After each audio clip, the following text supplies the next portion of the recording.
Most people simply wouldn't live in a slum unless they had to, really. So what do you make of a God who sends his son to grow up in a slum? Hi, I'm Bernie Diamond, and welcome to today's episode of Fresh. Let me ask you something. If you were God, would you bring your son up in a slum? Because what God did is that he had Jesus, his son, grow up in a place called Nazareth.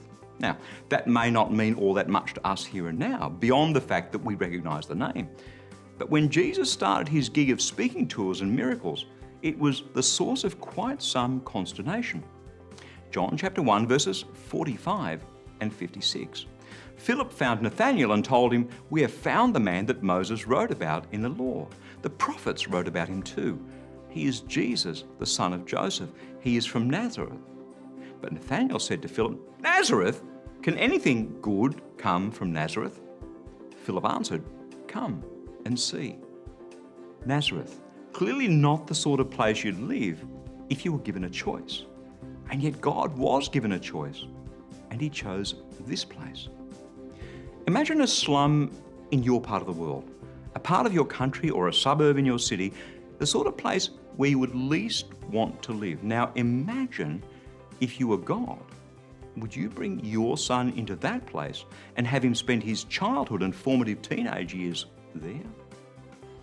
It's so easy to imagine that somehow God is a God for the wealthy or the successful or the super spiritual.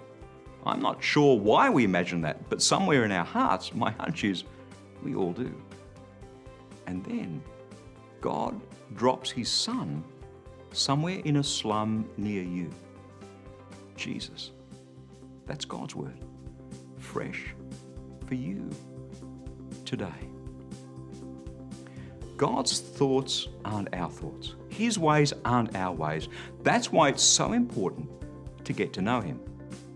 So if you'd like to go a bit deeper, then let me encourage you to stop by at christianityworks.com, and right there on the homepage, you'll see This Week on TV. You can watch this week's half-hour television program for some in-depth teaching from God's Word. Again, that's christianityworks.com.